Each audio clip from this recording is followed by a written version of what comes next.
não é só negócio. Um negócio local é sobre um bom dia sincero, um sorriso no rosto, é sobre gente, apelidos, histórias de vida. É sobre ser do bairro, sobre ser vizinho. Não é só negócio. Negócio local é sobre estar perto, sobre se sentir em casa. É sobre saber dos seus gostos, seus hábitos e horários. É sobre confiança, sobre esperança. Não é só negócio, mas também é negócio. É sobre gerar empregos, renda e oportunidades. É sobre melhorar a vida de quem está à sua volta e, assim, a sua própria vida. Negócio local é bom negócio para todos. Junte-se ao Sistema Ailus. Faça a diferença. Faça parte desse movimento. Valorize as marcas e os negócios locais.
Boa noite a todos e a todas, bem-vindos a canais multiplataformas do nosso programa semanal Live pela Vida. Hoje sim, finalmente, ao vivo no YouTube e no Facebook. Ao vivo, existe isso? É ao vivo, né?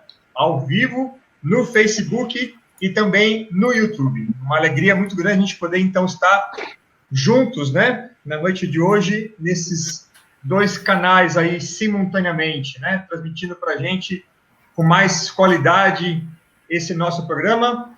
Agora com esse monte de janelinha aberta aqui, ó, né? E a gente todos juntos para poder trazer para a comunidade de Blumenau e região as últimas informações dessa pandemia do novo coronavírus que continua ainda assolando a nossa vida e a nossa comunidade, né? Infelizmente, nós temos cada vez mais notícias não tão boas, mas também começamos a escutar notícias boas, né? Aparecem novidades aí que fazem bem para a gente e que vão ajudar a gente nesse tempo tão difícil de pandemia. Com muita alegria, recebo hoje novamente as meninas superpoderosas, Gisele e Alice, que com toda a sua beleza trazem para esse programa a nossa maior luz, né? Porque com certeza elas ajudam a gente a deixar essa live com muito mais serenidade, com mais leveza e com mais qualidade também no nosso jornalismo aqui dentro da Live pela Vida, né? Muito melhor que eu, nunca fiz jornalismo. A gente vai na gambiarra mesmo, né? Então, Alice e Gisele, muito obrigado mais uma vez pela honra de ter com vocês conosco na noite de hoje. A mesma honra que eu compartilho com o Amaury e com o Marco, que são os pais da Live pela Vida, né? Juntos, porque estão desde o início da transmissão, desde o início do programa.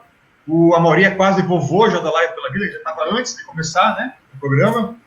Mas agora, então, juntos construímos essa grande família, né? Acho que a gente pode falar que somos uma família que conversa, que dialoga, que constrói aí conhecimento durante a semana toda, pensando no dia de hoje, na nossa transmissão da Live pela Vida. E com muito carinho, a gente começa, então, a receber novamente, né, aqueles que já estiveram conosco em alguma transmissão, e hoje temos o segundo retorno, né, a segunda pessoa que volta para a gente aqui, Dr. Roque, que trabalha na UTI do Santa Catarina, e que com certeza vai ter muita coisa para partilhar com a gente. Mas não sou eu que sou dono da palavra, não sou eu que faço esse charme todo, eu só faço o comecinho, porque eu começo aqui a transmissão, né, dou o play nela, mas eu passo a palavra, então, com muita honra para a Gisele, que faz a honra da casa. Gisele, bem-vinda mais uma vez, a casa é sua também.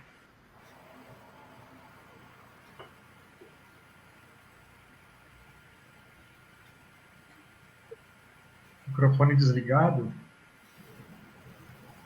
Parece que o celular dela travou, Jorge. Ah, é? Teve algum probleminha? O microfone dela não vai. Agora eu tô aqui, ver se você me ouve. Entendi. Agora foi. Vamos, então, começar com o nosso programa falando com a Mauri. A Mauri, o que você partilha com a gente aí? O que a gente tem de novidade dessa semana de pandemia? Boa noite, Giorgio, Gisele, Alice, Marco, nosso convidado Roque, mais uma vez conosco, vai trazer bastante dessas experiências aí mais recentes da UTI. Eu vou passar dado muito importante de um trabalho feito aqui no Brasil, mas eu queria fazer antes uma pequena introdução, que eu acho muito interessante, porque eu gosto um pouco de história e gosto bastante quando a gente relaciona a história com as doenças infecciosas. Então, eu vou fazer uma pequena introdução para chegar num artigo muito importante publicado na revista Science durante essa semana.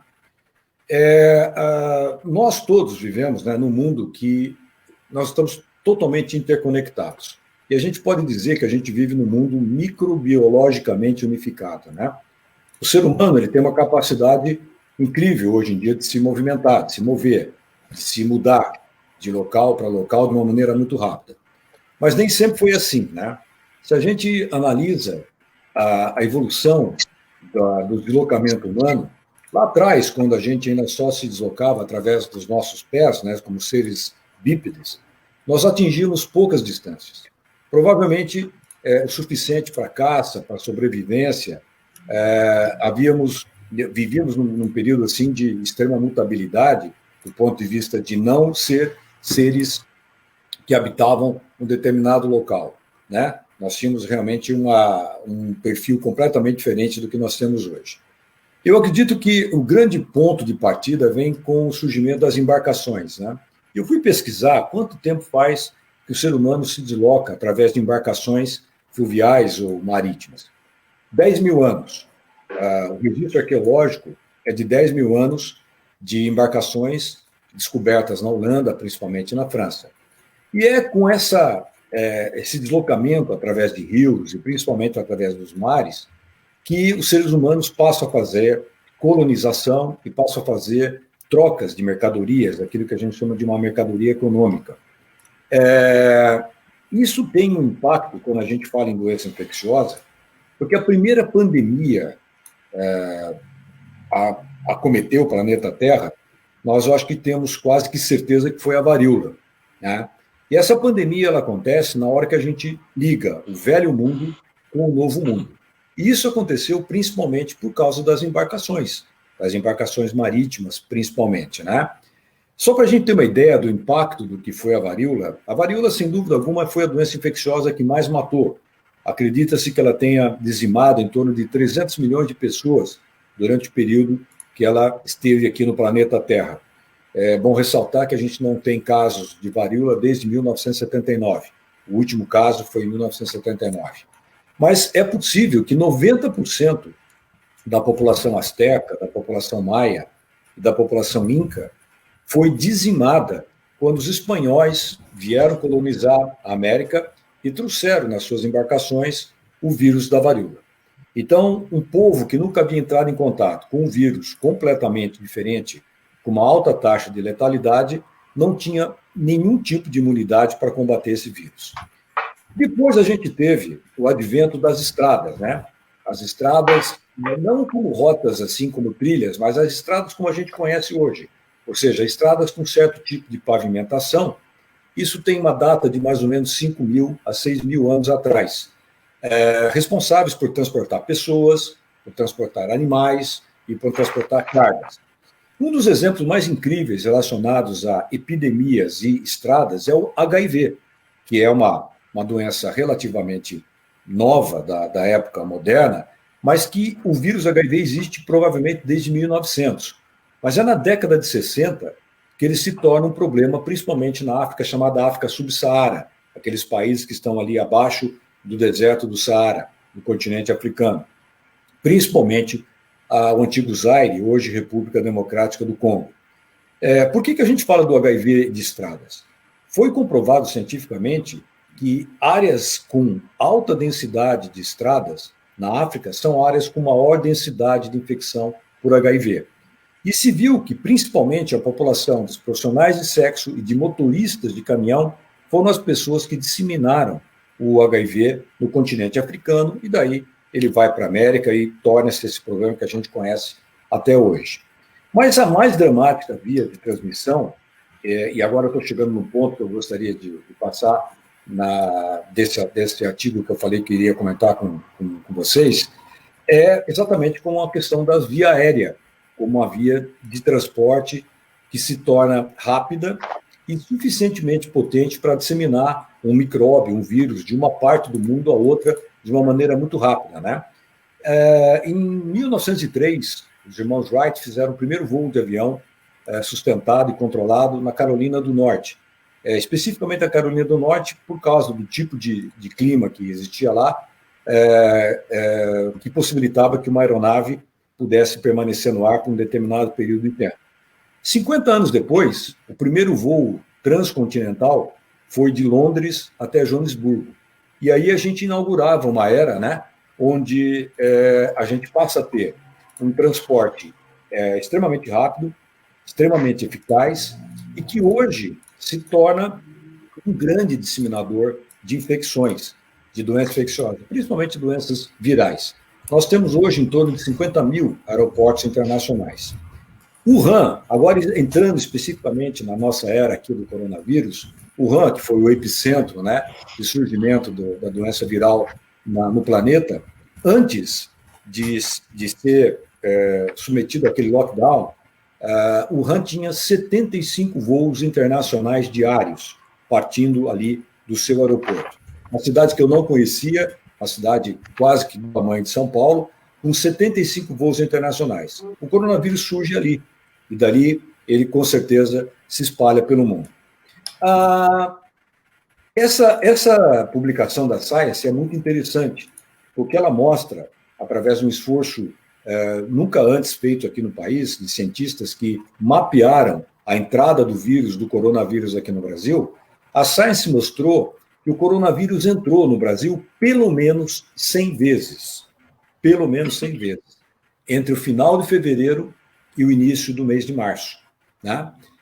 Principalmente ele entrou trazido por pessoas que estavam vindo da Europa. Foram 3 subtipos de vírus, 3 subtipos diferentes que entraram aqui no Brasil e que se espalharam rapidamente. Esse estudo feito na Science foi feito por 81 pesquisadores, a maioria deles foram brasileiros, e eles fizeram em parceria com a Universidade de Oxford, no Reino Unido. Foi possível sequenciar nesses vírus, esses 3 subtipos de vírus que eu falei, 427 genomas diferentes de vírus, ou seja, vírus com material genético diferente. Isso possibilitou que esses cientistas eles mapeassem o caminho do vírus aqui no Brasil, ou seja, da onde, como ele chegou e da onde ele se espalha para vir a se tornar esse problema que a gente enfrenta hoje. Então, foi possível ver que os voos internacionais responsáveis por trazer o coronavírus para o Brasil chegaram na cidade de São Paulo, no Rio de Janeiro, em Minas Gerais, em Belo Horizonte, em Fortaleza, no Ceará. Foram os grandes 4 aeroportos responsáveis por trazer todos esses vírus que eu falei que entraram aqui no Brasil. E nós tivemos, então, até 20 de março, a entrada de pessoas trazendo o vírus de fora para cá. E depois a gente passa a ter a disseminação do vírus desses aeroportos para o restante do país. Então, nós tivemos 2 etapas. Uma da entrada do vírus, né? Quando, e aí eu ressalto a importância desse trabalho, quando nós já sabíamos que esse vírus chegaria no Brasil, e o Brasil nunca fez nada para fechar fronteiras, tanto internacionais quanto fronteiras nacionais. Nós continuamos permitindo que voos chegassem aqui nos aeroportos internacionais e até hoje permitimos que voos passem de um estado para outro, com certeza continuando a disseminar esse problema.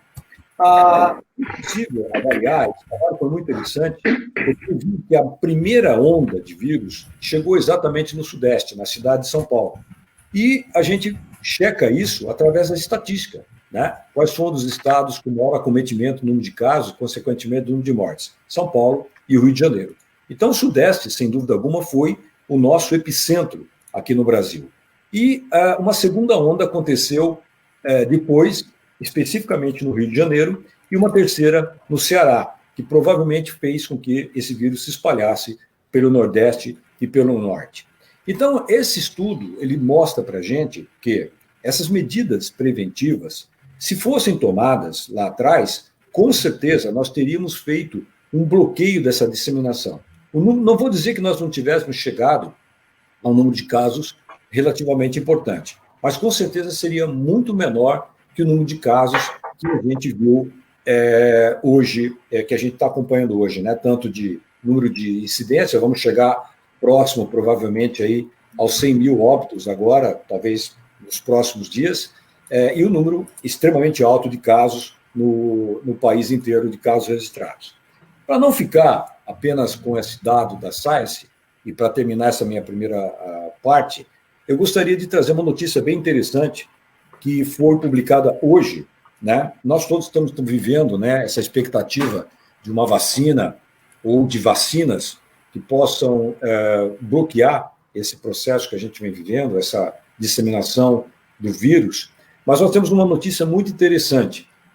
O laboratório chamado Lilly, que a gente abrevia por Lilly, está fazendo um estudo muito interessante com 2.400 pessoas através da aplicação de anticorpos manipulados laboratorialmente. O que significa isso? Nós temos dois tipos de imunidade, né? Quando a gente fala em doenças infecciosas e, consequentemente, imunidade. Nós temos uma imunidade chamada passiva, que é aquela imunidade que a gente vai adquirir quando a gente recebe anticorpos, e a gente tem uma imunidade ativa, que é o que a vacina proporciona. Quando eu vacino uma pessoa, eu estimulo uma pessoa a produzir anticorpos. No caso desse tipo de proposta, que a Lilly está sendo pioneira, ela pretende introduzir nos pacientes, nas pessoas, o anticorpo pronto contra o coronavírus.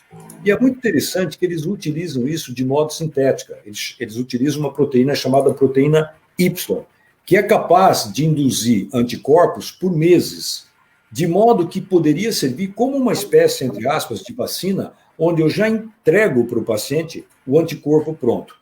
Esse estudo está sendo muito bem considerado, porque ele parece ser seguro. O único problema é que esses anticorpos têm que ser administrados, diferentemente da vacina, que é por via subcutânea ou via intramuscular, eles têm que ser administrados por via endovenosa, como se fosse um soro que o paciente tomaria. E os primeiros dados que eles já têm é que pelo menos 6 meses de anticorpos os pacientes teriam condições de formar. Ou seja, uma espécie de uma vacinação, só que pronta, induzindo anticorpos prontos. Qual é a boa notícia? Eles têm condições de preparar em larga escala esses anticorpos em 2 meses. Ou seja, nós podemos ter, em outubro, olhando uma visão mais realista, a disponibilidade de um tipo de prevenção que até então nós estávamos apostando apenas na vacina. Isso daria tempo para que as vacinas pudessem ser testadas com mais segurança e que a gente pudesse ter uma vacina realmente eficaz, com produção realmente em massa para poder atingir toda a população. Então, esse é a grande notícia do dia, a possibilidade da gente ter anticorpos como uma estratégia de prevenção para o coronavírus. Como a gente sempre apresenta na live assuntos que vão ser discutidos durante a semana, eu tenho certeza que essa pesquisa vai ser a discussão nos estudos aí de coronavírus nessa semana e na próxima que está entrando. Então, vamos começar, era isso aí. Maravilha, Mauri. Vou tentar dar conta aqui da transmissão agora, ver se consigo fazer isso. Só para avisar, então, quem está em casa, estamos com um probleminha aqui na transmissão do áudio, tá? Porque a gente está fazendo todo um estudo tecnológico como fazer a transmissão daqui da live, então não é tão simples para a gente fazer isso assim, né, na primeira. Então, se ouvirem algum eco, acho que agora vai ser só na minha voz, espero que seja só na minha. Se nos demais estiver ok, já tem como a gente descobrir o problema aqui. Bom, Marco, sua vez então agora. O que nós temos aí de novidade essa semana para compartilhar? Boa noite, Jorge. Boa noite, Alice. Boa noite, Amaury. Boa noite, Dr. Roque. Um prazer tê-lo conosco de novo, falando sobre a sua experiência. Bom, hoje é o dia 5, hoje é o dia 5/8. Hoje é o Dia Nacional da Saúde. E o dia que nasceu Oswaldo Cruz. É um pesquisador, alguém que acreditava na ciência, alguém que acreditava na vacina e alguém que trabalhava cientificamente, acreditando naquilo que fazia. Eu acho que é o que está faltando para nós hoje. Nós podíamos repensar um pouco no Dia da Saúde, Dia Nacional de Saúde, pensar um pouco o que Oswaldo Cruz fez e talvez a nossa caminhada contra o coronavírus fosse um pouco diferente. Sempre quando eu começo, eu gosto de falar sobre os testes.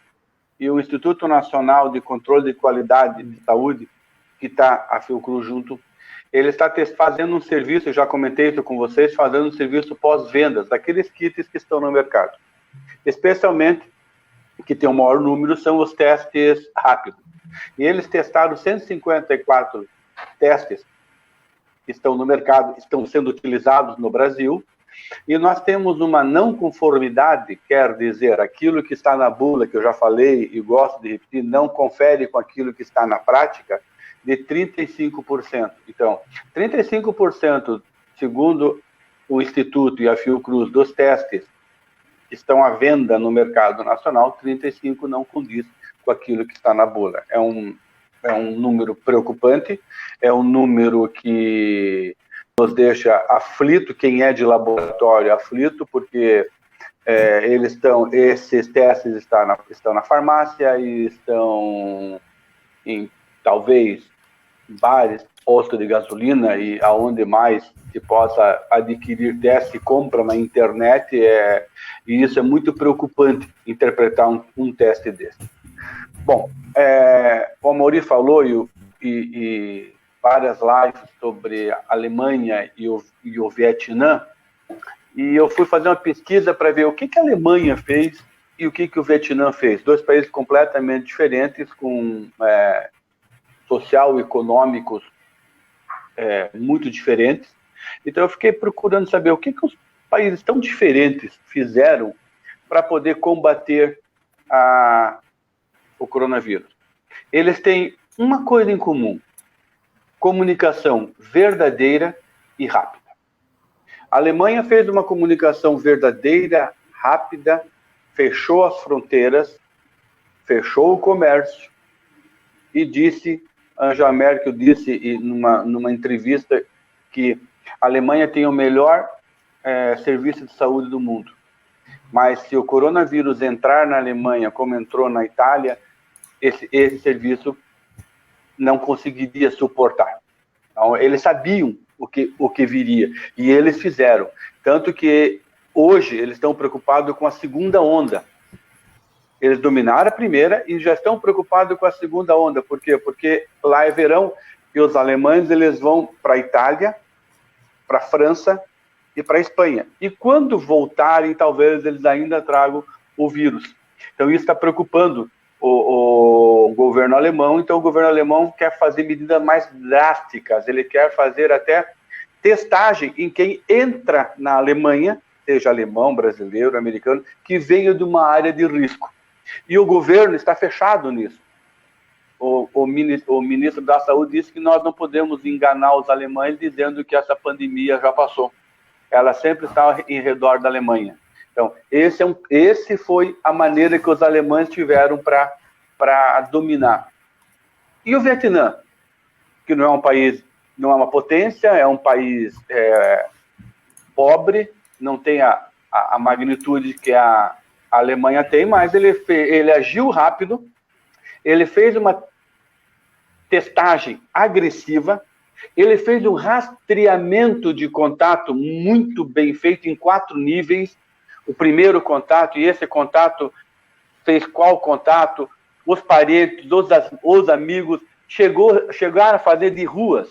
Então, a rastreabilidade de contato que o Vietnã fez foi espetacular. Eles conseguiu fechar ruas, fecharem quarteirões, quadras da cidade onde você tinha isso.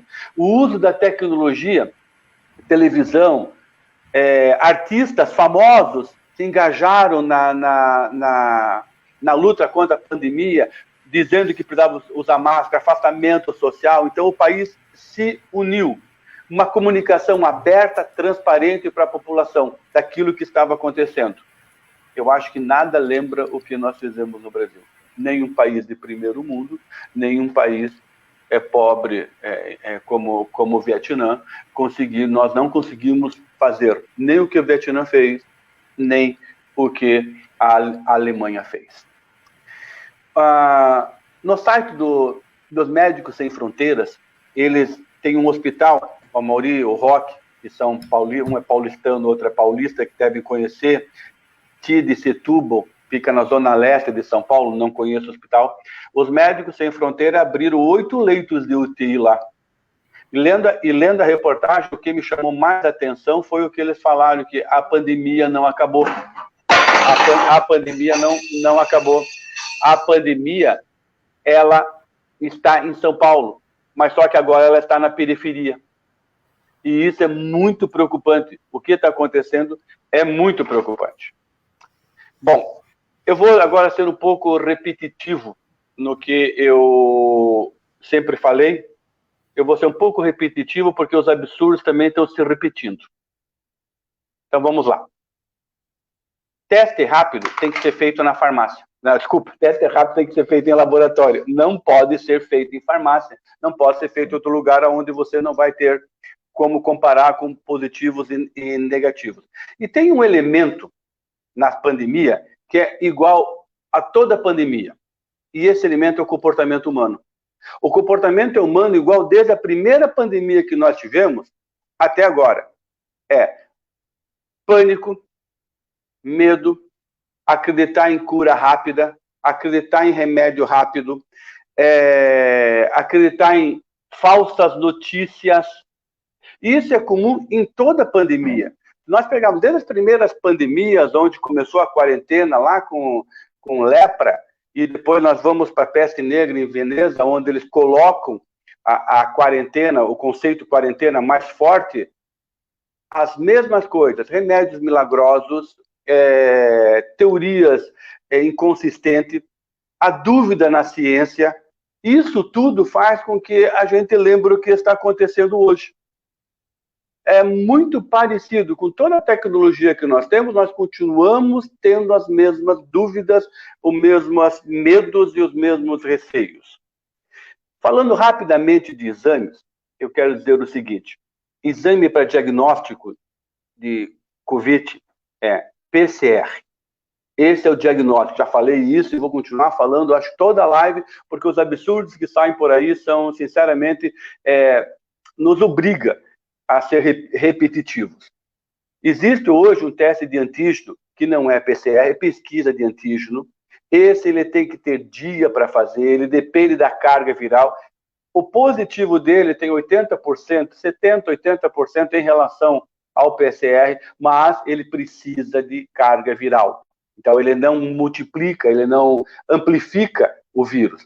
Você tem vírus, carga viral alta, ele dá positivo. Você tem carga viral baixa, ele pode dar negativo.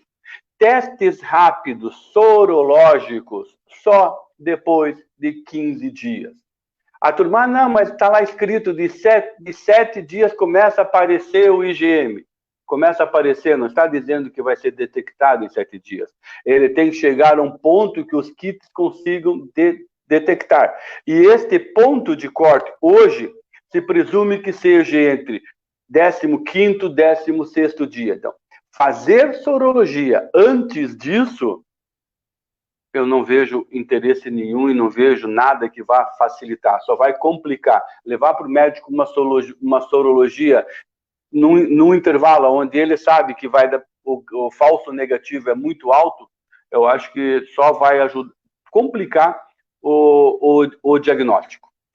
Dito isso, gostaria de lembrar de novo, dia 5, dia de Oswaldo Cruz. Vamos repensar um pouco no que nós queremos para a nossa saúde, a maneira que nós estamos trabalhando com a saúde, acreditar na ciência, acreditar nos estudos, E ó, é isso que vai fazer a diferença. Enquanto nós ficarmos com curiosidade, enquanto nós ficarmos com alquimias que fulana falou, Beltrano falou e outras coisas mais, nós vamos continuar se arrastando por muito tempo. Era isso que eu tinha para falar no começo. Certo. Só uma dúvida também, Marco, com relação aos testes, né? A gente conta os dias a partir dos sintomas sentidos, é isso? A partir dos sintomas. A partir do primeiro sintoma, aí você vai contar 15 dias. Só depois você vai poder fazer sorológico. Porque assim, ó, o grande erro que nós fizemos, eu de população, nós pegamos o gráfico isso nós já falamos numa live, nós pegamos o gráfico de resposta imunológica da rubéola, do sarampo, da toxoplasmose, que não é vírus, mas tem uma resposta igual, imunologicamente de GGM, pegamos esses dias e jogamos para o coronavírus. E o coronavírus não é.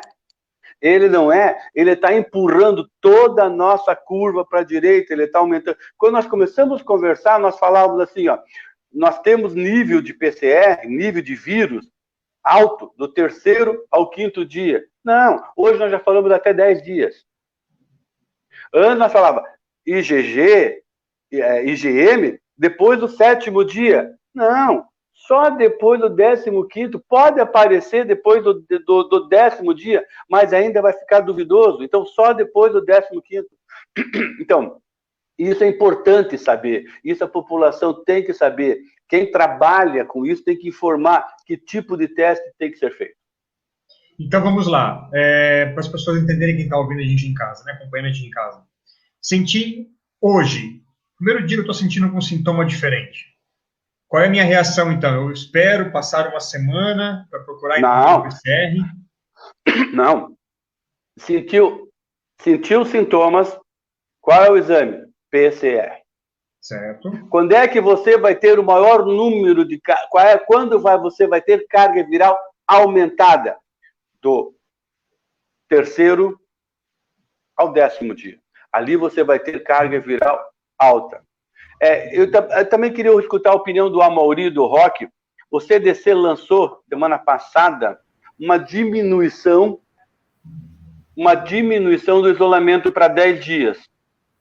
Falando que podia diminuir, porque depois dos 10 dias você talvez não se contamine, você não transmitisse, ele não ficava viável para contaminação. Minha opinião pessoal, eu acho que 10 dias é muito pouco.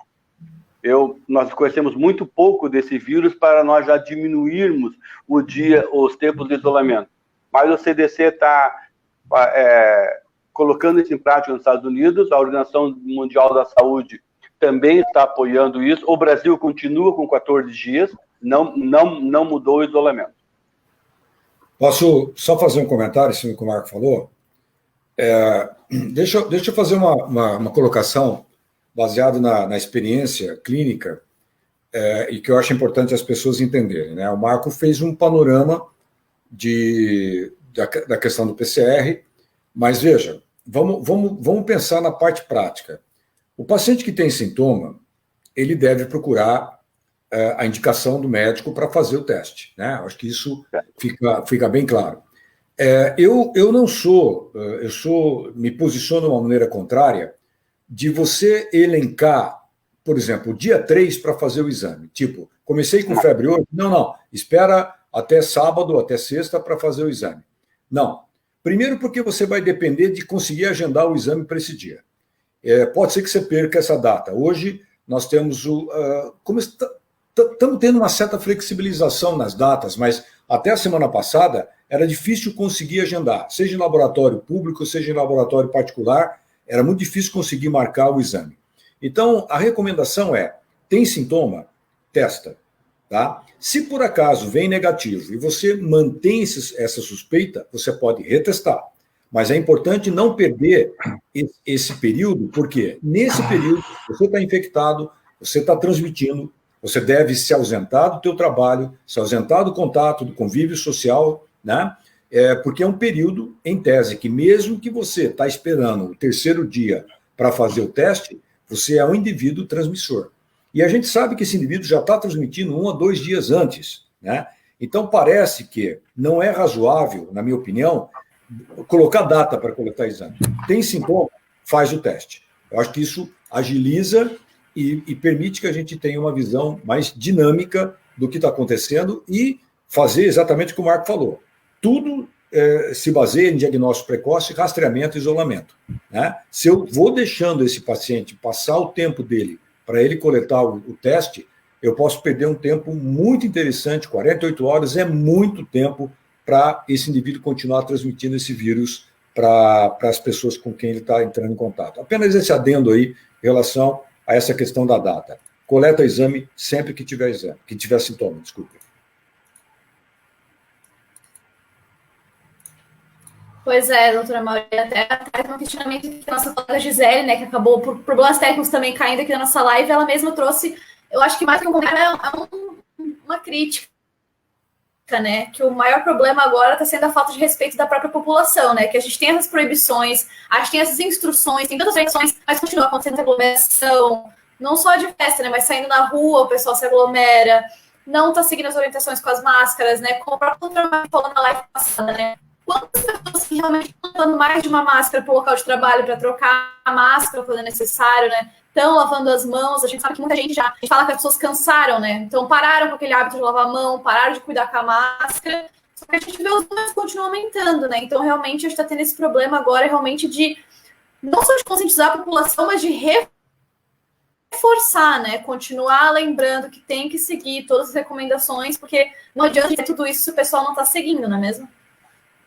Eu concordo. Eu acho que, em cima disso, a gente está nos bastidores, né? Eu e o Jorge temos discutido muito isso. Nós estamos aí com uma ideia de lançar uma cartilha para ser distribuída para a população, exatamente enfatizando, né, as medidas que a gente sabe que são as medidas necessárias, que elas continuem sendo implementadas, mas também a gente lembrar alguns detalhes importantes que acontecem no ambiente de trabalho, que acontece dentro de casa, que são aquelas flexibilizações que a gente vê as pessoas fazendo, e nessa flexibilização de deixar usar máscara, de repente, com um amigo, com a família, ou com um prestador de serviço, ou com um colega do ambiente de trabalho, ou a não troca de máscara durante um período de trabalho, por exemplo, eu tenho enfatizado isso muito em todas as consultorias que eu tenho feito, que é muito importante você ir para um ambiente de trabalho que seja o mais seguro possível. Na hora que você flexibiliza, você está se infectando. Eu posso dizer tranquilamente que, da minha estatística pessoal, 70% das pessoas que eu conversei, infectados, relatam terem contraído isso, provavelmente, né, no ambiente de trabalho. É exatamente ali que me parece hoje o local mais importante de transmissão. Em segundo lugar, dentro de casa. Tá? A gente já falou isso aqui na live. São essas duas áreas onde a gente realmente está fragilizado, né? Nós estamos flexibilizando inadequadamente nesses dois locais. O Jorge tá que o pessoal, né, tá elogiando. O Jorge tá aqui sempre presente, né? O Jorge tá aqui, eu ia até comentar, né? A gente hoje, como o pessoal comentou, teve alguns problemas técnicos, e eu queria até agradecer que o pessoal tá sempre ali comentando, né, no nosso YouTube, o Jorge, que a gente aqui acompanhando, tá tudo certo, né? No YouTube, às vezes, a gente tá deixando, não tá percebendo, e o pessoal tá sempre comentando. Então, o pessoal continua atento, né? E pode trazer também as questões, pode trazer também as perguntas, né? Também tem o Dr. Roque aqui hoje para conversar com a gente. Com certeza vai ter bastante coisa para a gente acrescentar e bastante coisa que o pessoal pode questionar também. E a gente pode ajudar aqui também, né? Perfeitamente. Maravilha. Já que hoje a Gisele está chegando por aqui. Aí vamos tentar fazer o que a gente pode aqui, né, Alice? Hoje está na nossa mão aí. Mas você faz muito bem, estamos bem tranquilo com isso. Obrigado pela observação. Estamos aqui aprendendo, né? Tentando fazer o uso da melhor maneira possível da tecnologia para chegar até vocês a melhor maneira possível a informação, né? Então, 2 canais simultâneos, conseguimos fazer isso hoje, mas às custas de alguns probleminhas que a gente está tentando corrigir já. Temos aqui um material que a Gisele deixou para a gente propriamente gravado, que o Amaury já está sabendo também, né? Que é uma notícia que a gente recebeu de Portugal, de telejornais e da mídia da região, falando sobre a possibilidade, na verdade, a realidade de que 3% da população de Portugal já está imune ao Covid, segundo essa pesquisa, né? Nós temos aqui um pequeno vídeo que fala um pouquinho dessa matéria, nessa reportagem, tentar colocar aqui para a gente poder acompanhar junto, é bem curtinho, mas aí ilustra, e eu passo novamente a palavra, então, para o Mauri na sequência, para ele poder comentar para a gente e ajudar a gente a entender um pouquinho desse universo também. Vamos, então, ouvir a reportagem.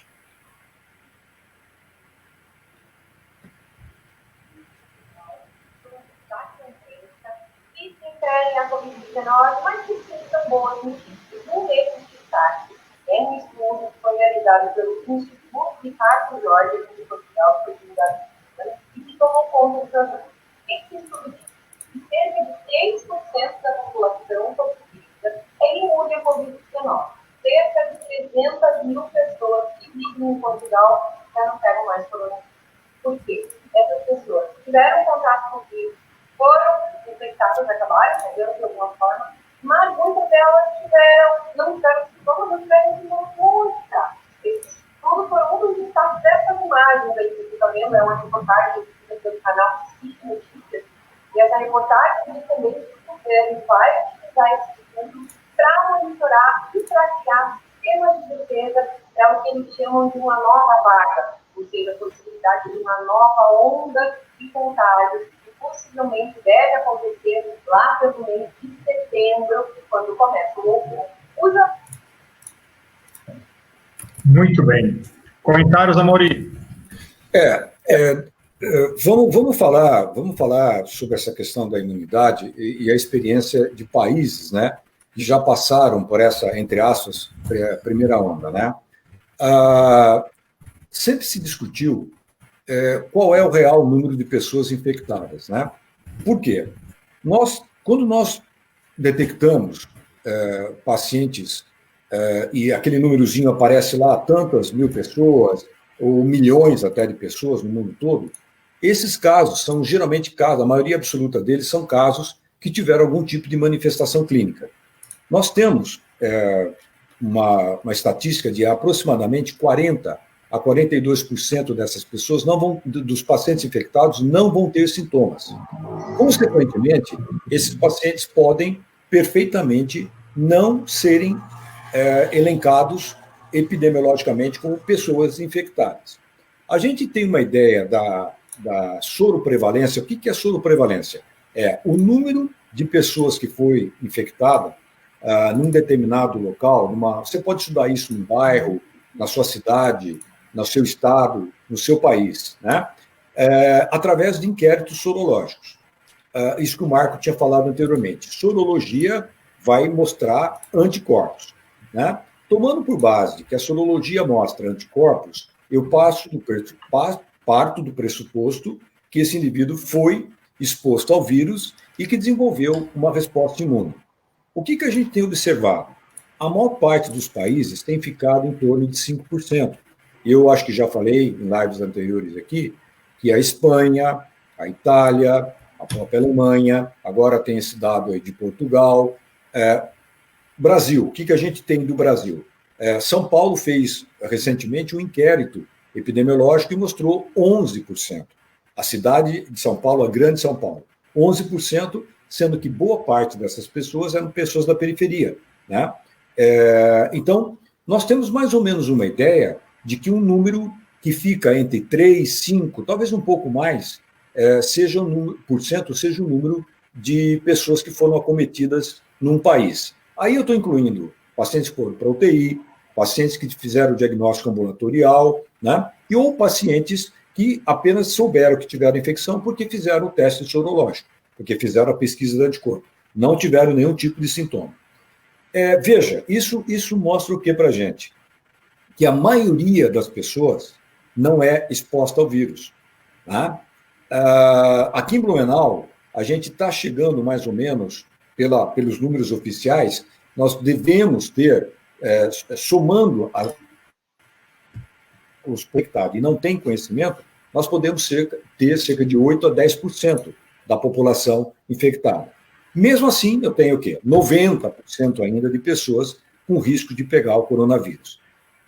Esse tipo de dado mostra para a gente uma coisa muito importante, que a segunda onda ou uma terceira onda pode vir a acontecer. O país que relaxa nas medidas de controle e que não continua testando que não continua avaliando as pessoas com sintomas, ele tem, sim, risco de voltar a ter um índice alarmante até de casos.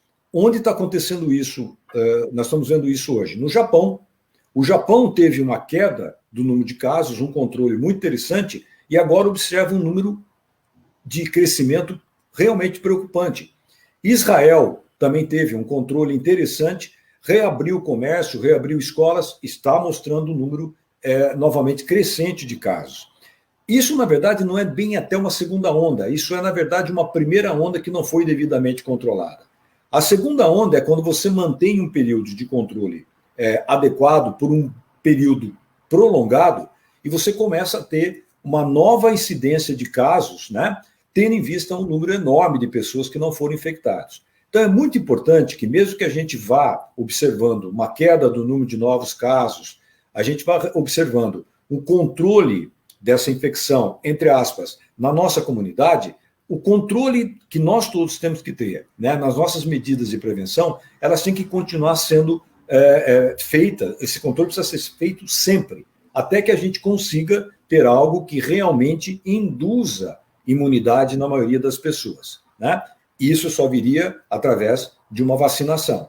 A questão da imunidade de rebanho, que eu já falei aqui, que isso é discutido como uma medida, digamos assim, de controle da epidemia, é um número extremamente perigoso. E isso não se consegue atingir, a chamada imunidade de rebanho, que seria em torno de 60% da população infectada, sem que a gente não tenha um número excessivo, alto, muito alto mesmo, de mortes. Então, atingir imunidade de rebanho através da infecção natural, ou seja, a infecção acometendo o indivíduo e induzindo imunidade, vai acarretar num número de óbitos muito grande. Porque mesmo que eu tenha uma taxa de mortalidade pequena, muita gente contaminada significa maior número de óbitos, maior número de pacientes graves. Então, essa matéria mostra que a experiência de Portugal foi de 3%. Acho um número que bate com aquilo que a gente tem visto com os outros países. O nosso número aqui no Brasil ainda a gente não tem. Algumas cidades, Pelotas, algumas cidades no Sul, São Paulo, já tem esse tipo de experiência. Então, o que acho que a matéria traz é que mesmo que a gente observe um número absoluto de casos, né, numa região, e esse número muitas vezes nos assuste, e a gente pensa assim, puxa, tem muita gente infectada. Não, tem muito mais gente para ser infectada ainda, né? Então, veja, 3% em Portugal, eu tenho 97% de pessoas suscetíveis. Né? Ou seja, relaxar as medidas é igual a aumentar o número de casos, aumentar o número desse percentual substancialmente. Estamos fazendo esse caminho novamente, né, Maurício? Hoje Sim. o trabalho saiu novas medidas, uma nova factualização na região. Esperamos que isso não seja um agravamento maior ainda, né? Que a gente consiga passar por isso da melhor maneira possível, dentro da possibilidade, né? Voltamos contigo, Mauri, na sequência, mas agora a gente precisa falar muito com o Dr. Roque, que está conosco mais uma vez hoje, e que traz para a gente aí uma partilha, né? Segundo o roteiro da Gisele, que está aqui nos bastidores, né, me pediu para lembrar que aquele vídeo que a gente assistiu agora há pouco de Portugal é do portal Nacionalidade Portuguesa, né? Foi lá que a gente tirou, então, esse material. E para você, Roque, a Gisele pensou o seguinte, para a gente começar a nossa conversa na noite de hoje. Qual foi a gravidade, né, que você teve ao contrair, então, o Covid, né, que você é uma das pessoas que trabalhou aí na linha de frente do Covid aqui na região, e trabalha ainda, mas contraiu o vírus, né? Teve aí as consequências, né, de quem teve o vírus consigo. Já esperava ser infectado por trabalhar num lugar que tem isso muito alto? E como você vê o coronavírus do ponto de vista de quem foi um paciente, né? Bem, em primeiro lugar, boa noite. Eu agradeço a oportunidade de poder vir aqui e contar aí a vivência. Isso não é uma experiência, acho que isso é uma vivência, né? A primeira coisa que eu queria falar, também é seguindo no caminho aí das novidades. Eu acho que uma novidade impactante agora nesses últimos dias é que eu passei, então, para a fila dos recuperados. Isso, para mim, é uma novidade impactante. Eu gostaria de compartilhar aí com o pessoal que está assistindo, com vocês que me convidaram aqui para conversar, porque eu acho que é a partir daí que a gente pode desenvolver uma linha de raciocínio a respeito desse período que é a doença, o estar doente, né? Uma das perguntas ali, eu acho que eu vou começar pelo final, se eu tinha expectativa de adoecer, de contrair o coronavírus. Eu acho que dentro de um contexto da pandemia, acho que todos devem ter a expectativa de adquirir e de ter a doença, como a classificação internacional das doenças, ela diz assim, infecção por coronavírus. Essa é a classificação geral, e depois ela vai tendo graduações até o que se conhece como síndrome respiratória aguda grave. Esse é o paciente que eu trato dentro da UTI, basicamente. Então, essa expectativa, ou a possibilidade, eu, lógico, acreditava que podia acontecer comigo, como eu acho que pode acontecer com a grande maioria das pessoas. Em um determinado momento, ali, há alguns meses, virologistas de vários lugares do mundo chegaram a manifestar uma opinião que, por um cálculo, uma linha, uma tendência matemática, 100% da população chegaria a ficar contaminada pelo coronavírus em algum momento, caso não viesse a vacina, lógico. Então, essa perspectiva existia. O cara falou sobre como foi o coronavírus, o que eu achava do coronavírus. Olha, do coronavírus, basicamente, eu não acho nada. Eu tenho uma experiência de ficar doente. Lá no começo, quando essa situação chegou no Brasil, em março, fevereiro para março, ali se discutia muito isso, entre colegas ali da UTI, nós conversamos assim, você tem medo de morrer disso e tal? Assim, eu acho que eu sou uma pessoa que eu estou bem tranquilo, eu estou em paz, eu acho que eu não tenho dívidas, nem aqui, nem em outros planos, né, vai da crença de cada um, mas assim, morrer não é o meu temor. Eu tinha realmente medo de ficar doente, de ficar muito doente, porque é isso que a gente vê. Eu já vinha acompanhando, e isso se intensificou nos últimos tempos, a privação das pessoas, né? Tanto nós, como sociedade, sendo privados dos prazeres do dia a dia, das atividades, de ir para academia, de caminhar na rua, andar de bicicleta, ir no restaurante, cinema, etc., quanto os doentes, que têm uma privação no contato com a sua família, inclusive com o médico. Os pacientes basicamente não nos veem. Ele vê uma pessoa ali de touca, máscara, óculos, avental, e todo mundo é igual, tirando o jeito de andar, ou falar, se mexer, assim.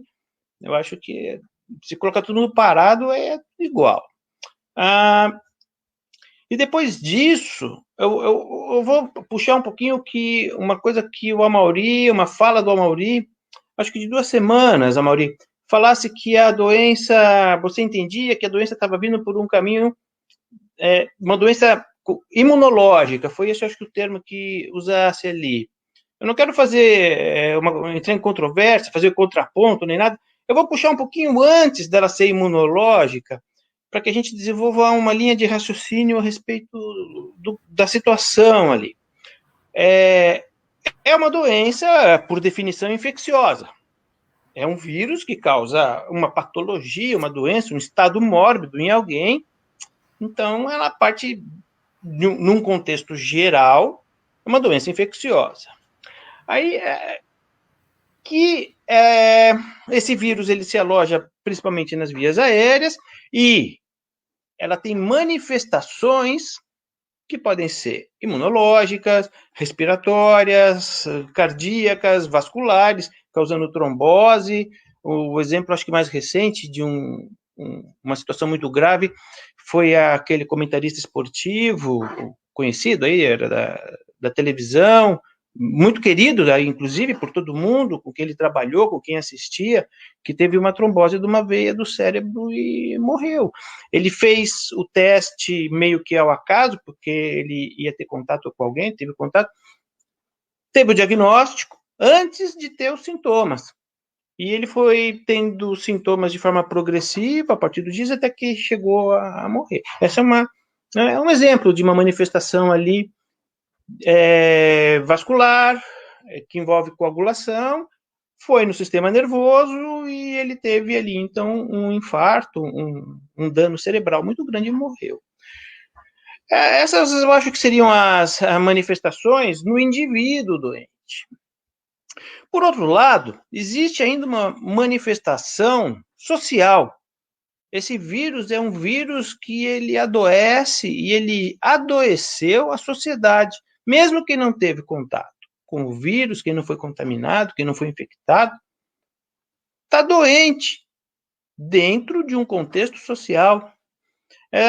A gente passou a ter um comportamento na sociedade dividido, ao ponto de que se polarizou quem era a favor e quem era contra determinado remédio, quem era a favor ou contra usar máscara, a ficar mais restrito, a ficar mais liberal. Eu tenho uma posição pessoal que eu adoto como um comportamento meu, da minha família, que é pequena, mas o comportamento nosso é de cautela. Então, se eu não sei aonde que eu vou pisar, ou qual é o risco que tem por ali, eu sou mais cuidadoso e até eu não vou. Esse é o meu ponto de vista e essa é a atitude que eu adotei. A gente vê pessoas que criam um terror, um pânico, num extremo, e, por outro lado, pessoas que são absolutamente... que desdenham da situação e que banalizam o que acontece.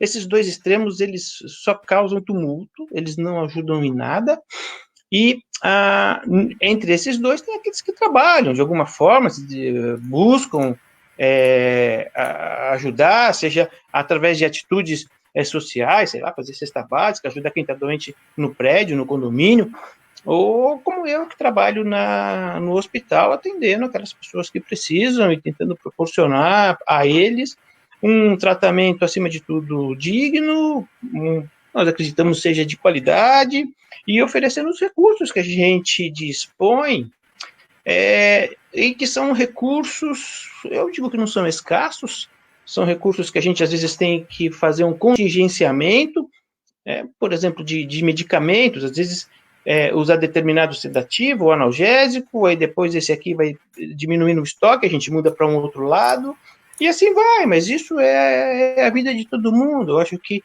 é saber usar o que tem na hora que precisa e da forma que precisa, né? Então, com relação ao vírus e à doença, mais ou menos foi isso aí que eu percebi ao longo desse tempo. Também foi um período, já vou dar uma emendada aqui, que o Sindicato dos Médicos, eu atuo dentro da terapia intensiva há quase 30 anos, desde que eu comecei a minha formação, especialização, e depois fazendo o trabalho do médico intensivista, né?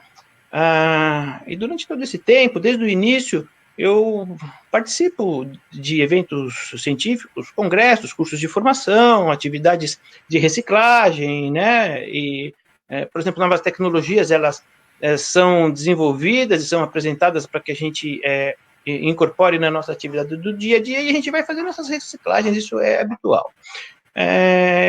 Eu participo da sociedade científica da especialidade, a nacional, que é a AMIB, Associação de Medicina Intensiva Brasileira, e a regional, que é a Sociedade Catarinense de Terapia Intensiva, que é a estadual da AMIB.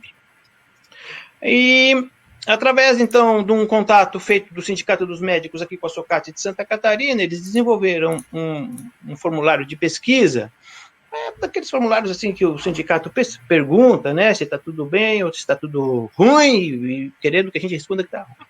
Mas, infelizmente, a amostragem foi um pouco assim, limitada, acho que em torno de 28, 30 médicos, só para médico, do Estado responderam. Mas houve, desses mesmos pouquinhos médicos que resolveram, a coisa foi meio pulverizada, desde o Sul, Chapecó, Joinville, Criciúma, Tubarão, Florianópolis, aqui em Blumenau, Lages. Assim, teve gente de várias cidades aí que responderam. Se concluiu, ao final das contas, quando eles mandaram essa pesquisa para nós ali, eles fizeram a leitura deles, e nós, dentro da diretoria da sociedade aqui, nós abrimos uma discussão. E o que nós vimos é unânime entre médicos, que se fala muito, se apregou, acho que todo mundo hoje sabe o que é respirador, né? A coisa que mais se falou nesse tempo todo. Monitor um pouquinho, e drogas para sedação, o pessoal começou a saber porque faltava, para entubar, né? Então, as pessoas, de modo geral, começaram a ter contato com termos que antes eles não tinham contato com isso. E agora, eu acho, olha, veja, foi em março, começou a situação no Brasil, nós estamos agora em agosto, então são 5 meses. Agora, recentemente, eu ouvi um secretário municipal de saúde de Chapecó. Ele falou na televisão, assim, que ele esperava que o governo do estado não mandasse para ele um lote de respiradores. Porque se ele recebesse ali 20 ou 30 respiradores naquele momento, ele ia ficar com um baita de um abacaxi na mão, porque ele não tinha quem pilotasse, quem regulasse aqueles aparelhos.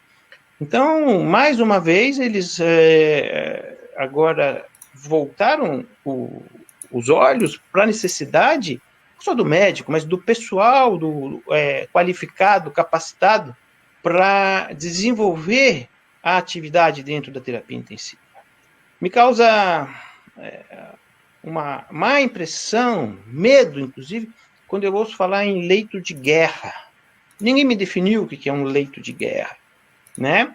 Eu entendo, por contato com pessoal de defesa civil, planejamento de atendimento à catástrofe, o que nós também temos treinamento para isso, que leito de guerra é aquele leito que é feito ali, por exemplo, quando teve esse acidente essa semana lá na BR, no Paraná, a estrada que vai de Curitiba a Paranaguá, que 8 pessoas morreram no local ali, mais 20 e tantas foram levadas em estado grave para os hospitais. Ali, aquilo é um leito de guerra. O que se faz ali na hora é um atendimento de uma catástrofe.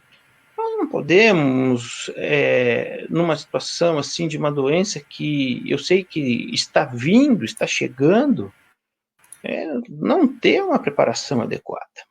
Isso me preocupa como médico, me preocupa como um membro de uma sociedade científica.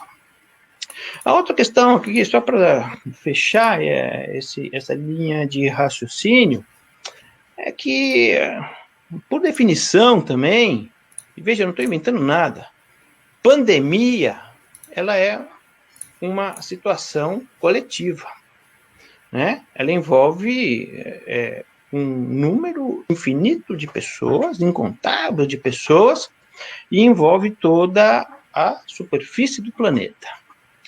Como é que a gente pode ter um equilíbrio entre uma situação que ela é universal, ela pega o mundo inteiro, e as medidas para... E outra coisa também que eu não entendo, medida para enfrentar a pandemia. Não vou enfrentar a pandemia, eu vou passar a pandemia. A pandemia vai existir independente do que a gente faça ou deixe de fazer.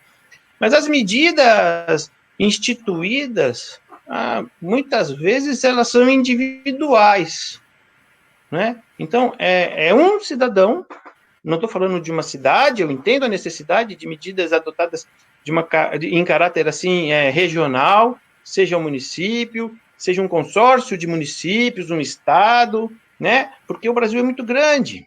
Então, a dinâmica ela é diferente em diferentes lugares. Mas, assim, um cidadão pegar e resolver que ele vai sentar na Proeb para entregar remédio. O outro, ali em Itajaí, o prefeito, primeiro ele quis dar cloroquina, não, era cânfora, aí depois o vermífugo, aí passou pela homeopatia, agora ele quer fazer ozônio. Então, são medidas muito isoladas, né?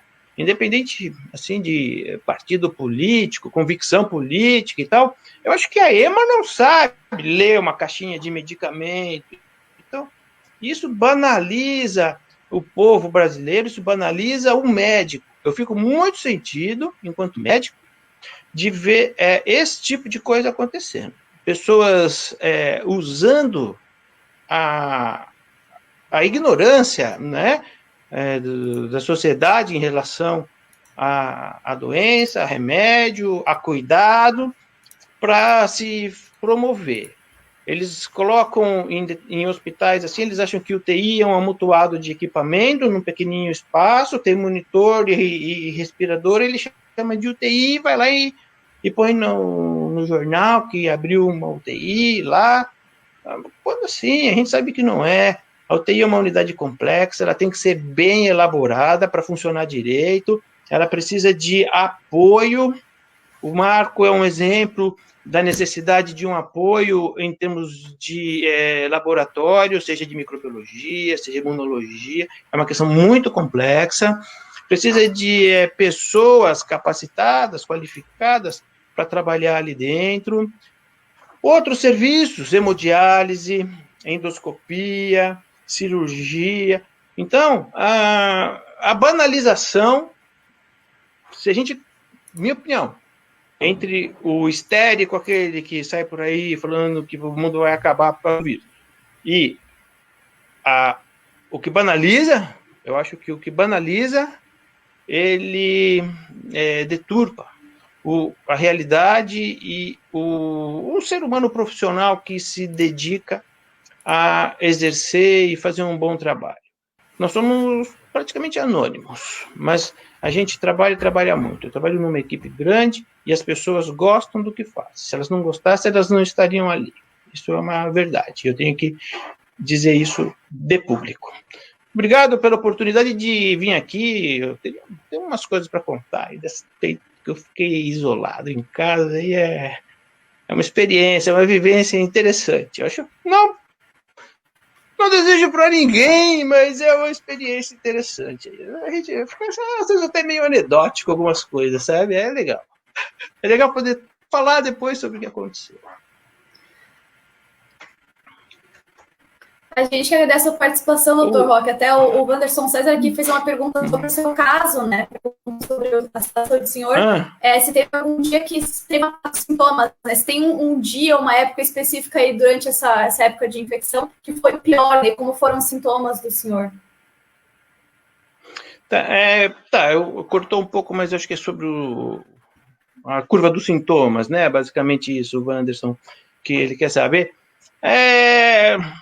Então, voltando àquela primeira história da Gisele, se a gente achava que ia ter, não achava que ia ter, no começo até eu achava, eu dormia ali naquele começo de abril, assim, falei, será que amanhã eu vou acordar doente, né, será que eu vou ter febre, tosse? Aí eu acordava de noite, assim, e falava, será que eu tossi? Não tossia, aí eu dormia de novo. Aí, no começo, agora, eu estava bem ali, não tinha nada, e de repente, numa noite de quarta para quinta, foi quando realmente eu comecei a tossir, uma tosse seca, estranha, diferente de qualquer outra tosse, assim, que a gente já teve. Eu tenho algumas características, assim. No dia seguinte, era quinta-feira, eu fui trabalhar, tosse, né, tinha esfriado naqueles dias, às vezes o cara, se descobre, toma o tal do frio nas costas ali, e já fica com o nariz entupido, tossindo. É verdade, todo mundo, acontece com todo mundo. Aí trabalhei e fiquei tossindo, com uma máscara, tudo fechado, tossindo. Tanto que o colega do lado falou, vai embora. Eu falei, não, peraí, deixa eu acabar. Não, mas vai embora. Eu falei, não, deixa eu acabar. Então tá bom, vou fazer rapidão aqui e acabei. Eu acabei mais cedo e já fui no Marco, como a gente tinha a possibilidade de ter tido lá no comecinho, onde não tinha muito exame e tudo. Aí primeiro eu dosei a imunoglobulina. Eu falei, se eu já tive, vai aparecer, não vou precisar fazer o swab, o cotonete, né, o PCR. Aí foi negativo.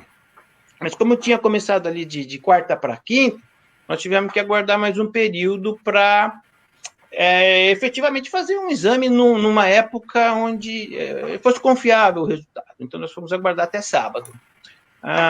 Então, ali eu já me recolhi. A partir de quinta-feira, eu e minha esposa ficamos em casa, não saímos mais.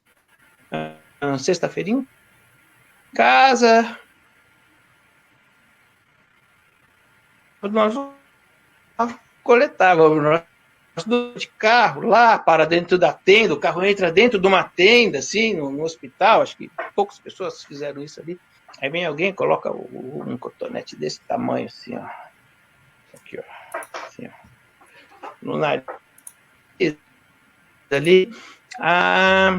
E o resultado ali, fizemos um teste, aquele que... até o Marco, assim, ele estava em processo de validação, aprovação pelo Laboratório Central de Florianópolis.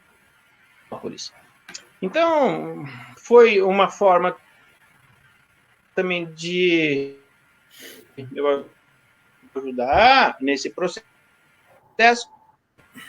Eu coletei o que foi oficial, feito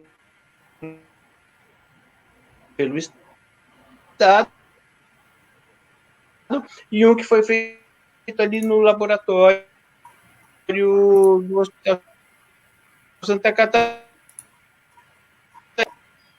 A gente está com um pequeno sinalzinho de um problema aí no sinal do Rock, né? A gente logo chama ele de novo, então. Gisele, segue a nossa coluna aí, por favor. Gente, que drama hoje, hein? Super dramático, mas estou aqui, ó, firme e forte, tá acompanhando vocês aqui de pertinho. Então, estamos juntos. Fé, que assim a gente vai vencer isso, vai vencer Covid, vai vencer tudo. O que eu queria saber ali do Dr. Rock, quando eu pergunto para ele se ele imaginava que ele ia pegar, eu acho que isso é quase óbvio. Eu ia ali, ficava ali. E nesse tempo a tosse melhorou, outras coisas, só vinha uma fraqueza, uma indisposição. Eu vou dizer, nem televisão não dava vontade de assistir. Aí passou para sábado. Chegando aí no ponto do Wanderson.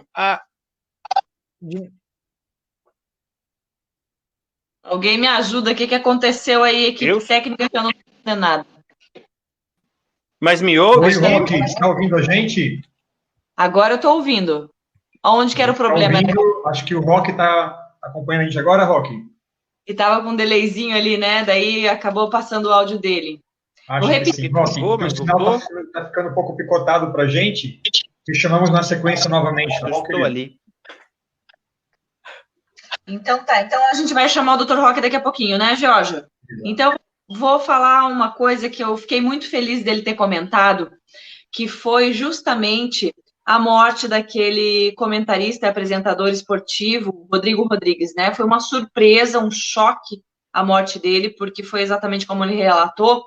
E aí isso ressalta como o novo coronavírus não é apenas uma doença respiratória, como a gente está pensando, ou os mais leigos, pelo menos, tratando, né? Talvez quem é da medicina veja isso de uma outra forma em relação à trombose. Eu lembro que a gente chegou a falar aqui na live já sobre a questão de que ele solta placas, né, na corrente sanguínea, e isso acaba ocasionando esse problema. Então, quer dizer, a minha pergunta pode ser para o doutor Amaury, em relação a como é que a gente vê essa informação? Não é mais uma doença respiratória, então, é uma doença que pode acontecer e dar problema em qualquer parte do corpo e a gente morrer em decorrência disso? Gisele, ótimo. Obrigado por você ter feito essa pergunta, porque eu tenho falado isso com muita gente. Vamos tentar entender assim, né? Nós, desde que o coronavírus apareceu,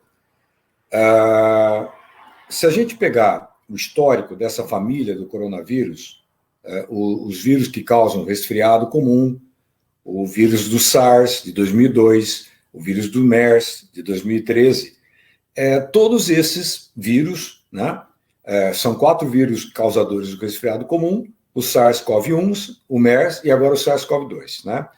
Vamos esquecer um pouquinho o SARS-CoV-2. Todos esses vírus têm uma natureza de ser transmitido por via respiratória. Então, coronavírus normalmente são vírus que veiculam através de uma pessoa que tem esse vírus e que leva o vírus adiante através de gotículas, através de aerossóis, por via respiratória. Isso era o que a gente conhecia dessa família. Veja, o coronavírus, como é que ele manifesta, como é que ele se replica, como é que ele chega no organismo de uma pessoa? Normalmente ele vai chegar exatamente por via respiratória, né? Ele vai procurar células que têm aquele receptor, onde aquela espícula, aquela pontinha que ele tem, né? Vai conseguir se ligar ali na célula, ali ele penetra na célula, inicia um processo de replicação e por aí vai.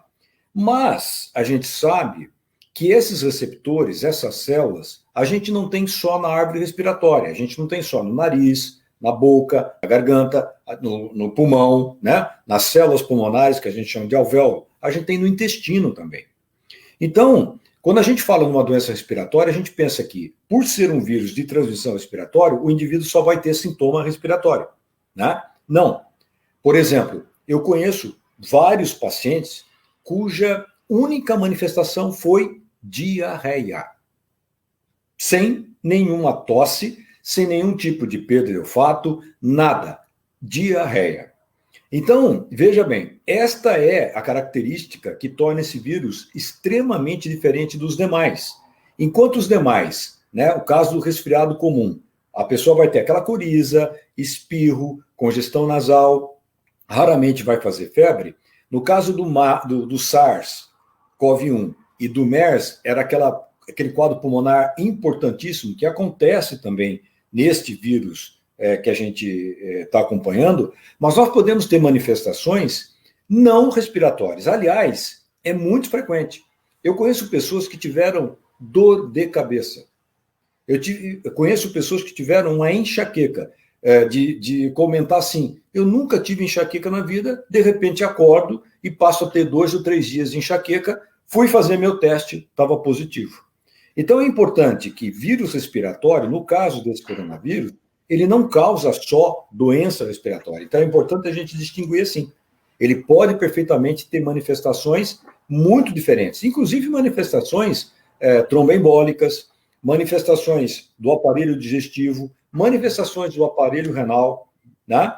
Então essa é a diferença, né? Transmissão é uma coisa, outra coisa é manifestação clínica. Acho que é legal a gente poder diferenciar isso para os nossos telespectadores, podemos chamar assim, né?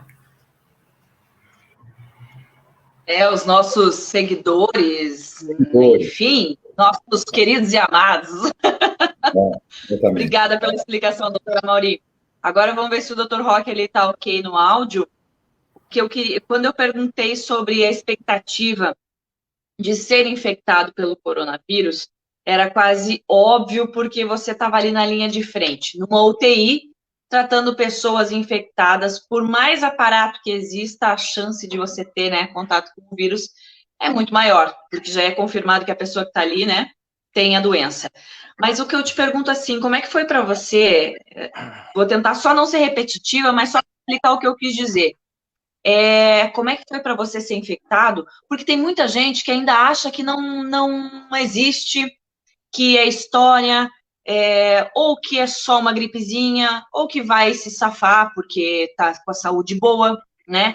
Então, essa é a pergunta assim, ó, você sabia que estava propenso a pegar esse vírus, mas como é que tá desse lado de paciente dizer assim, não, realmente é um negócio que afeta a nossa saúde, embora teus sintomas, acredito que não tenham sido tão graves, né? Aí eu já quero passar para pessoas que tiveram sintomas graves e tiveram à beira da morte, que poderiam sim ter morrido.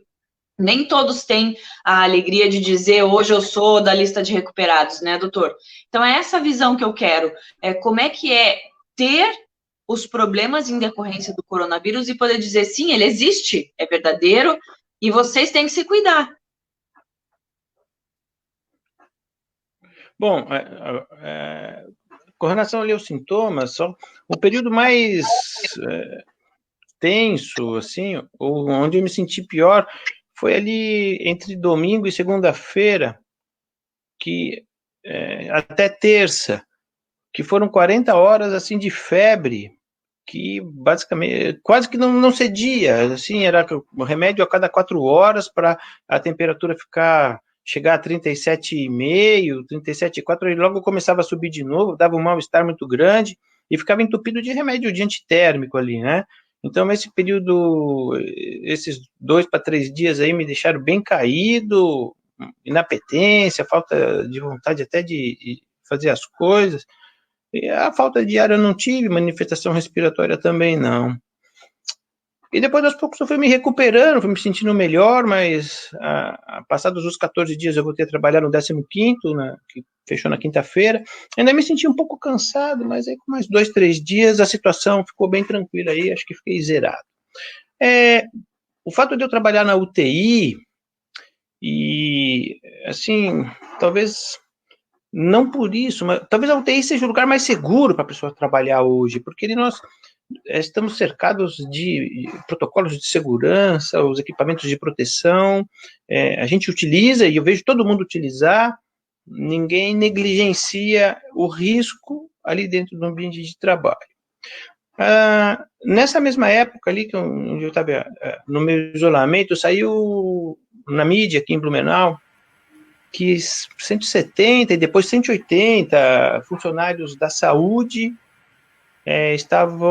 tinham sido, ao longo do período aí, afastados ou tinham sido contaminados. Os números ali estavam um pouco abaixo da realidade. Eu sei de médicos de todos os hospitais que ficaram doentes e se afastaram do serviço e tudo. Mas veja, no começo, no segundo mês ali da situação mais crítica em São Paulo, também saiu na mídia, foi o Hospital Sírio-Libanês. Ele chegou a ter o que dava em torno de 8% dos trabalhadores envolvidos no hospital, ali em todo o processo hospitalar. Então, isso envolvia os colaboradores, funcionários do hospital, os médicos, os terceirizados, tá? Então, era um número, o hospital lá tem em torno de 3.500, 4.000 funcionários, e eles também tiveram ali, numa época ali, 200 pessoas cumulativamente com coronavírus. Se a gente for pensar, não existe uma estratificação dos pacientes que das pessoas que ficaram doentes pelo coronavírus separado por atividade profissional. Eu acho que seria bem interessante se a gente conseguisse estratificar, por exemplo, aquelas pessoas que trabalham em escritórios fechados, por exemplo, escritório de contabilidade, advocacia, né, que é um setor, um ambiente de trabalho bem fechado. Aqueles que trabalham no comércio, de porta aberta para a rua, e aqueles outros que trabalham em comércio, em galerias ou shopping centers. Talvez ali também exista uma troca de vírus, ou um ambiente muito propício para a contaminação. Eu entendo que talvez no hospital, os lugares onde existe um certo descuido, seja ali onde as pessoas ficam um pouco mais à vontade, tiram sua máscara, começam a conversar e tem uma certa proximidade. Onde que é isso? É na sala do cafezinho, na lanchonete, talvez no refeitório. De um modo geral, eu não falo do hospital A, B ou C. Eu acho que essa é uma realidade e isso também não tem como mudar, né? A gente percebe que os hospitais, eles tentam fazer, assim, tipo uma escala para utilizar o refeitório, por exemplo. Então, o pessoal administrativo vai num determinado horário, o pessoal que é mais de manutenção, serviços gerais, vai num outro horário, e aquela turma que é da assistência propriamente dita vai num terceiro horário, né? Para diminuir o número de pessoas simultâneas dentro daquele ambiente fechado.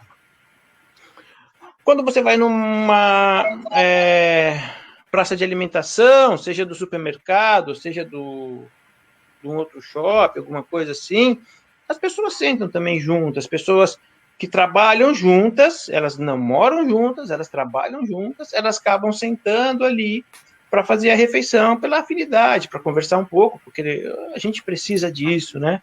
Dessa integração e interação entre as pessoas. Então, É muito provável que a contaminação aconteça nesse ambiente, dessa forma, assim, né?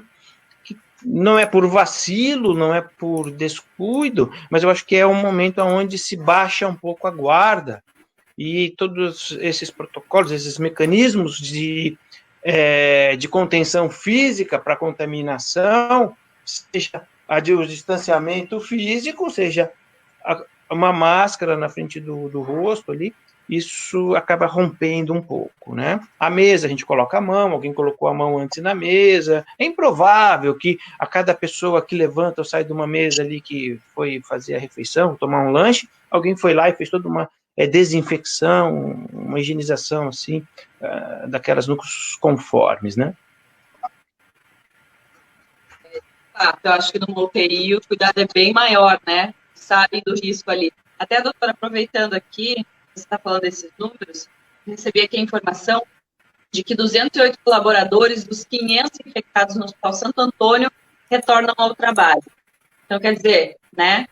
Tá esse ciclo, então. E provavelmente vai ter que sair mais uma leva, né? Exatamente, é um ciclo, não é? Quero aproveitar e pedir para Alice. Do ponto de vista organizacional, Alice travou. Vocês travaram para mim, eu devo ter travado para vocês também, mas acho que Então, agora do ponto de vista organizacional, assim, Voltou, Alice, para mim voltou. Estão conseguindo me ouvir agora? A internet está comigo, mas espero que vocês estejam me ouvindo. Eu queria trazer aqui a pergunta do que é saber para o Roque como é trabalhar, né, enfrentando o vírus, como for lidando com o vírus, que ainda é tão desconhecido, né, ou os conhecimentos que a gente são superficiais, evoluem todos os dias. Então, muitas coisas são suposições, são hipóteses, é um cenário basicamente desconhecido, né? Então, como é atuar em frente com pouca informação e as incertezas, né? Bom, aí tem dois aspectos. Uma questão técnica, né, do tratamento, da prescrição ou das intervenções médicas. Mas eu acho que a pergunta ali é mais num sentido de enfrentar o desconhecido. E acho que é mais sobre isso que eu vim aqui hoje, para a gente conversar um pouquinho, para não levantar muita polêmica. Eu volto a dizer que é cautela. Então, a gente adota uma postura de segurança, isso faz algumas décadas que foi incorporado a questão da direção defensiva. Eu acho que a gente tem que adotar uma consciência de uma postura defensiva e cautelosa também no dia a dia, para tudo, eu entendo, assim, para ir ao supermercado, para ir trabalhar, inclusive para ficar em casa, né? Acho que tudo tem que ser muito cauteloso e tudo de forma muito serena. Outra coisa em relação ao trabalho ali na UTI, e aí juntando a questão da cautela com a atitude ali dentro da UTI, é uma verdade que alguns pacientes, eles são muito, muito graves. E, às vezes, eles têm uma deterioração do estado e uma necessidade de intervenções, como a própria intubação para o auxílio da respiração, acesso de veias, que é o médico que providencia isso, às vezes um catéter passado dentro de uma artéria também, sondagens diversas.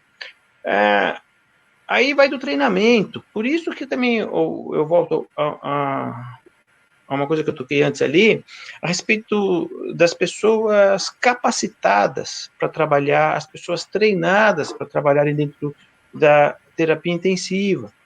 É um momento, esse momento aí, eu acho que na hora que o leite vai derramar ali para o paciente, que as pessoas não podem, de forma alguma, ficar correndo de um lado para o outro e gerar um estresse, aquele estresse de um que trabalha ali dentro, seja um médico, um técnico, um funcionário, qualquer outro ali, o fisioterapeuta, o estresse contamina, entendeu?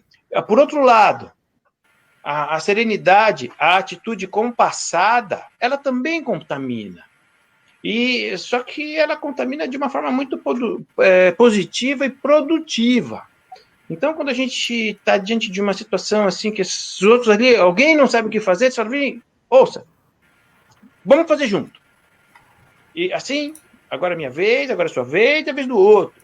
Então, e cria-se também um vínculo de confiança entre a equipe que está cuidando e o paciente e a interno entre a equipe.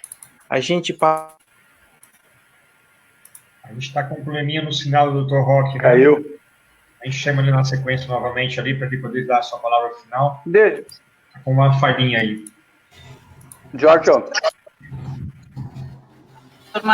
deixa eu só completar uma coisa que foi falado antes sobre transmissibilidade naquele vídeo que veio de Portugal. Eu tenho muito receio em comparar o coronavírus com os outros vírus que nós tivemos. Seja rubéola, seja sarampo, seja o SARS, seja todos os coronavírus, porque ele tá nos mostrando uma faceta que nós vamos ter que conhecer melhor. Por exemplo, ele é um vírus que todos concordam que ele tem uma transmissibilidade muito alta. Todos concordam com isso. Ele se transmite rapidamente e facilmente. Por quê? Quando a esposa tem, o marido às vezes não pega? Na mesma casa, frequentando o mesmo lugar. Por que os namorados, o namorado tem, a namorada não tem? Sabe, tem algumas coisas na imunidade, na transmissibilidade desse vírus que nós temos que aprender ainda. Como é que aquela pessoa que tem o coronavírus, tem PCR positivo, daqui 21 dias, IgG imunidade negativa, daqui 30 dias, IgG imunidade negativa, o que não acontece com os outros vírus? Rubéola você tem, é diferente, sarampo é diferente, mas o coronavírus não. O coronavírus está nos mostrando que você tem o vírus e talvez você não consiga produzir os anticorpos ou detectar, melhor, detectar os anticorpos. Isso aí eu queria perguntar para o Amaury. Essa ausência de anticorpos, foi ele positivo, doutor Amaury? Eu teria uma imunidade basal que, quando eu entrasse em contato com ele, eu podia, como se tem, talvez, na hepatite B? Tem, Marco. O que a gente está vendo é aquela chamada imunidade celular, né? Aquela imunidade que é mediada, né, por linfócitos T, e que a gente utiliza muito no HIV, a dosagem desses linfócitos, né, especificamente um subtipo de linfócito chamado CD4, mas é possível fazer isso. Os últimos trabalhos agora, nessa semana, mostraram exatamente isso, né? Em termos de pesquisa, não na prática, não no laboratório do dia a dia, que é o que você trabalha, mas, assim, em pesquisa, é possível você fazer a mensuração desses níveis de anticorpos de CD4, CD8, especificamente contra o coronavírus. E o que eles têm visto, isso é uma boa notícia, o que eles têm visto é que esses anticorpos, embora não mensuráveis do ponto de vista prático, eles são responsáveis por determinar proteção imunológica. Tem estudos feitos com o SARS de 2002, pesquisando esses anticorpos, que, feitos agora, esse ano, aproximadamente aí 18 anos depois, os pacientes que tiveram o SARS-CoV-1 ainda mantêm esses níveis de anticorpos detectáveis, que se recuperaram, né, obviamente, né, dessa infecção em 2002, 18 anos depois, eles ainda mantêm esses anticorpos presentes. Então, parece que talvez o SARS-CoV-2 ele tenha uma indução imunológica de resposta celular, como a gente diz, e que isso seja protetor, né? Ou seja, eu posso até ter anticorpos, como você dosa no teu laboratório, não reagente, mas isso não indicaria que eu estivesse suscetível. Eu ainda tenho uma resposta que, se entrando em contato novamente com o vírus, eu poderia me defender. Então, parece que esse caminho é um pouco esperançoso, mas, na prática, a gente não vai conseguir medir isso. né? Isso, por enquanto, é só em nível de pesquisa. Mas tomando por base, novamente eu digo, experiências anteriores com os outros coronavírus, essa imunidade, então, chamada mediada por células T, parece ser significativamente importante.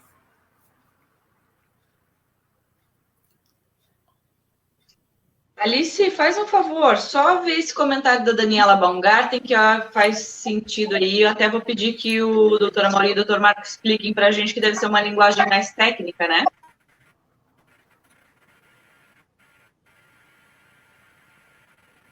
Gente, eu acho que a Gisele falou comigo. E ela travou para mim, eu não entendi o que ela falou. Falou algum comentário, mas eu não sei que comentário. Fazer a leitura do comentário da Daniela. Acho que são os da Daniela, talvez? Isso, é esse mesmo. Isso, a Daniela comentou aqui que CD4 e CD8 devem ser competentes, a pesquisa, e que ele é professor. Faz sentido para vocês, já que a gente não conhece os códigos? Não entende? O seguinte, CD4, CD8 deve ser competente, e o que mais ela falou? Em pesquisa.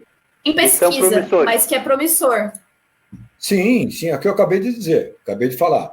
É exatamente isso.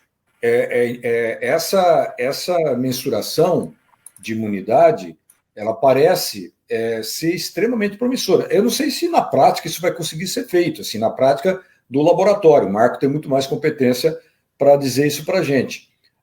Eu vou fazer um rápido comentário agora, que eu gostaria que o Marco também falasse.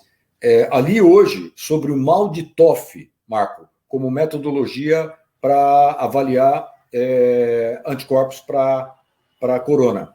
Estão usando o mal de TOF, que é uma técnica, né, que a gente pode utilizar para pesquisa na bacteriologia, e eles estão usando isso como também uma medida. Não sei se você leu alguma coisa a respeito. Sim, eu li. Para traduzir na linguagem mais leiga, é uma técnica que envolve uma espectrometria de massa, uma técnica mais complexa, extremamente interessante para nós que lidamos com bactérias também, né? Vamos falar um pouco de bactéria, Marco? Eu tenho saudades disso. Eu li sim, Amaury. Que assim, que o coronavírus ele está transformando o laboratório, né? E é o primeiro vírus que nós estamos trazendo a espectrometria de massa para identificação e contagem de CD4, CD8, contagem de células imunológicas, né, de defesa de imunização. Então, eu já li a respeito, ainda é uma coisa que ainda tem que ter muita paciência, ainda tem muitas falhas que nós temos que conversar a respeito, entender o que ele está falando, os resultados que eles vão dar, os níveis de resposta que esse aparelho vai dar para nós, mas é uma expectativa. A medicina ela vai mudar, ela vai ter em virologia e microbiologia, o coronavírus vai ser um divisor de águas. Se falar um pouquinho de bactéria, nós estamos muito acostumados a conversar em hospitais por pseudomonas, por resistência a KPC. O coronavírus mudou a flora. Nós estamos isolando muito mais estenotrofomonas, coisas que nós não isolávamos em laboratório, era raro. Está sendo muito comum em virtude do coronavírus, porque ele deve ter mudado o epitélio, ele deve ter mudado receptores dos infectados, que essas bactérias que estavam colonizando, elas aparecem com mais frequência. Então, o coronavírus vai ser um professor. Um professor para quem gosta de imunologia, para quem gosta de bacteriologia, o coronavírus vai ser um professor para nós. Eu tenho muita coisa para perguntar para vocês, mas eu vou deixar para a próxima live, né? Porque a gente está atingindo aí quase 2 horas, 1h36. Então, eu acho que a gente tem que dar uma descansada também, né? Como eu sempre digo, todo mundo trabalhando o dia inteiro, vem aqui, se dispõe um tempinho para poder esclarecer a nossa mente. Mas então, vamos fazer o seguinte, vamos dar uma pausa hoje para na semana que vem a gente falar mais coisas. Inclusive, semana que vem, o nosso assunto é sobre a pedagogia, as aulas, o ano letivo, os alunos e todos esses perrengues que os pais e alunos estão passando por conta do coronavírus e do isolamento. Semana que vem também, mais uma vez, imperdível. Eu quero agradecer aqui os nossos patrocinadores, se o Jorge depois puder citá-los, porque eles estão sempre aqui no cantinho aparecendo, né? Então, dando essa alegria para a gente, para vir aqui dizer que tem credibilidade tudo que a gente fala. Jorge, obrigada sempre. Doutora Mauri, doutor Marco, doutor Roque, obrigada por estar aqui. Alice, um beijo, obrigada por ser a minha parceira aqui. E quero, então, que vocês se despeçam. E obrigado ao público também que está sempre participando com a gente.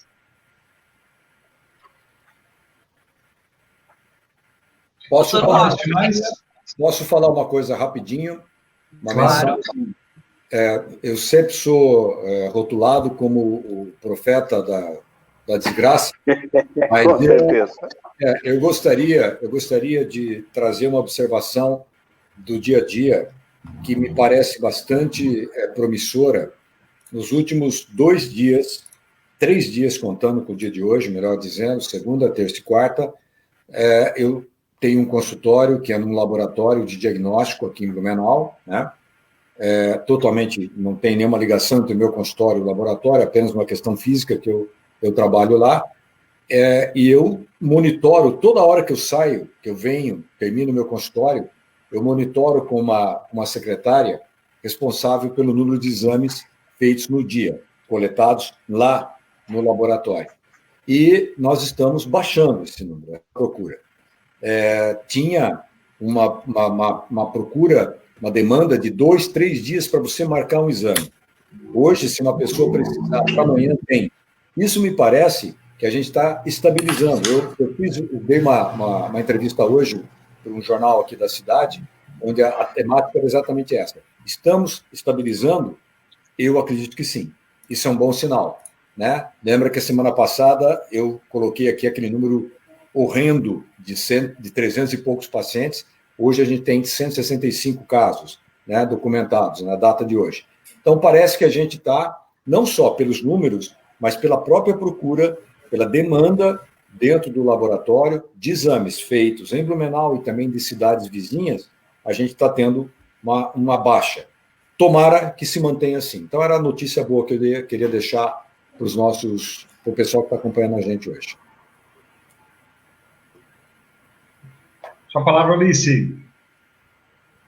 Eu queria agradecer a paciência do pessoal, né? A gente muito bem que a minha internet também estava colaborando. Isso a pandemia, é isso, né? Todo mundo aqui dependendo do home office, cada um na sua casa, cada um com seu problema da internet, né? A gente melhora os planos, a internet continua, mas a gente continua aqui trazendo muita informação e o pessoal continua acompanhando sempre. É isso que eu queria agradecer. Um beijo para todo mundo e obrigado por estar sempre aqui com a gente junto, sempre até o fim.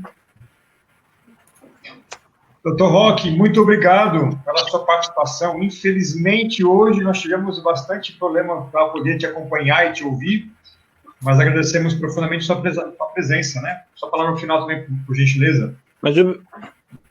Não, obrigado pela oportunidade. Talvez não tenha me ouvido, mas eu ouvi bastante, eu estava bem presente aqui, quietinho, ouvindo, sempre de valor isso ali, viu? Boa noite para todo mundo. E não esquece, hoje tem futebol aí, hein? Final do Campeonato Paulista. Todo mundo está convidado para assistir. Abraço, pessoal. Boa noite. Continuamente e pensar em outra coisa, né? Em casa. Certo. Com muito carinho, a gente agradece muito, então, a Genolab, Genética Avançada, que tem ajudado a gente a fazer esse programa acontecer todas as semanas, assim como a Cooperativa de Crédito Via Crédito, que está conosco também. E a partir de hoje, a Análise Laboratório de Timbó, que também está aí conosco, juntinho, ajudando a gente a colocar no ar, né, e a deixar esse conteúdo disponível para toda a comunidade. Então, com muito carinho a todos que patrocinam, que colaboram, que estão aí acreditando neste momento de reflexão e de trazerem boa informação de qualidade para a comunidade. É um desafio gigante a gente fazer tudo isso, gente. Transmitir ao vivo, receber sinais em cada casa. A Alice lembrou muito bem que estamos num momento onde as pessoas estão em casa, trabalhando no home office, então é muito mais exigente a internet, muito mais exigido esse circuito todo de tecnologia. E nós também não somos profissionais, né? A gente faz da maneira que a gente consegue fazer. Então, em nome de toda a equipe, a gente pede desculpas pelas falhas técnicas. Cuidaremos para que seja cada vez menor isso. É um desafio colocar todo esse programa no ar em 2 plataformas ao mesmo tempo, né? E com baixo custo, Então, tudo isso é um grande desafio, um aprendizado. Né? Fico meio louco aqui tentando deixar tudo no ar, funcionando. Mas desejamos que a qualidade da informação chegue de alguma forma, que você se sinta provocado a refletir, a pensar, a ir atrás de informação correta, coerente, não deixar se levar por notícias que não são verdadeiras, né? Isso é muito importante. Combater notícias falsas é fundamental. Então, agradecemos muito a cada um de vocês que tirou o seu tempinho, que dedicou o seu tempo para acompanhar a gente na noite de hoje, que possa ter sido, então, mais uma noite de qualidade, de informação boa, e que você consiga levar para casa aí, e para o seu dia a dia, informação de qualidade sempre. A gente se encontra então, na próxima quarta-feira, especialmente no canal do YouTube do Gentes, né, que está aí a partir dessa semana iniciando as transmissões para a gente, colocando aí esse novo formato de transmissão. E muito obrigado, meninas, Gisele e Alice, por dedicarem seu tempo para a gente. Vocês já trabalham o dia inteiro pesquisando, indo atrás de informação. A Alice mandou uma mensagem agora há pouco, né? Estava numa conversa tão boa, fazendo uma entrevista com uma pessoa no jornal lá e tive que correr para chegar a tempo. Então, a gente vê que tem muito carinho, tem muita dedicação. Vale a pena sempre. Que bom, Alice, que bom. E a gente sente muita alegria, né, de estar com a tua presença. Queria muito poder falar para o Roque ouvindo a gente aqui agora, espero que ele possa escutar depois, mas a nossa consideração e o nosso reconhecimento pelo profissional que está à frente, né, desse cuidado das pessoas que estão aí infectadas com o Covid. Não é nada fácil trabalhar em UTI. Eu na minha juventude, lá com meus 19, 20 anos, eu fiz faculdade de fisioterapia, não sei se alguém sabia disso, né? Mas foram 2 anos fazendo o curso de fisioterapia, então a gente também conhece um pouco do universo da saúde e sabe o quanto é desafiante trabalhar num hospital, especialmente na área da UTI. A gente escuta várias vezes, né? Ah, mas veio dinheiro não sei de onde, por que não coloca isso em prática logo, não monta logo uma UTI, não faz logo isso acontecer? Se fosse tão simples, gente, a gente teria resolvido as coisas com muita rapidez. Não é só isso. Também falta um pouco de vontade, eu acho, também falta um pouco de responsabilização, sim, mas não é só isso. As coisas são mais complexas, não são tão simples assim, exigem muito. Ter uma UTI não é uma coisa tão simples, exige uma boa equipe, exige um bom equipamento, exige um bom espaço. Não é uma hora por que a gente faz isso, né? É exigente, precisa de cuidados. Então, a gente precisa estar com atenção para isso, né? E realmente reconhecer aqueles que estão aí na frente do trabalho, colocando em dia esse cuidado todo e colocando também a sua vida de dedicação para isso. E a você, Mauri, agora que está aqui, ainda com a gente, né? Obrigado de coração por ter colocado essa ideia na prática, dedicar o seu tempo toda quarta-feira, né? Deixar a sua família, deixar seus afazeres, para colocar a comunidade em boa comunicação, em boa informação. Então, muito obrigado mesmo. E ao Marco também, que deve ter caído por causa desse sinal de internet. Eu acho que alguma coisa na internet hoje não está muito boa aqui na região, né? Estamos com uma falha genérica aí acontecendo. Como é que a gente consegue resolver isso na próxima? Pegou Covid, essa internet aí pegou Covid. Eu acho que pegou um Covid diferente na internet, é verdade. Então tá bom, gente. Muito obrigado a todos pela companhia de hoje. A gente com certeza vai se ver na próxima semana no canal do YouTube da Gentes, mas também conectados ainda no Facebook. Então, obrigado a todo mundo. Tenham uma ótima noite e a gente se vê, então, por aí. Até mais, gente. Se cuidem, viu? Vamos juntos nessa. Isso daí, doutora, usa máscara!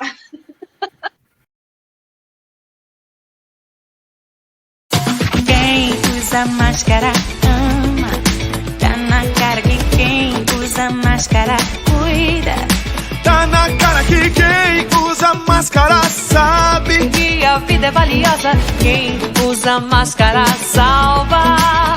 Salve o super-herói de máscara do bem. Ao cobrir a boca e o nariz também. É só parar pra pensar e enxergar que o legal agora é usar a máscara. Tá bonito, protegido, tá de máscara. Tá unida com a vida, tá de máscara. Salve simpatia, salve empatia. Usar a máscara salva. Usar a máscara salva. Quem usa máscara ama. Tá na cara que quem usa máscara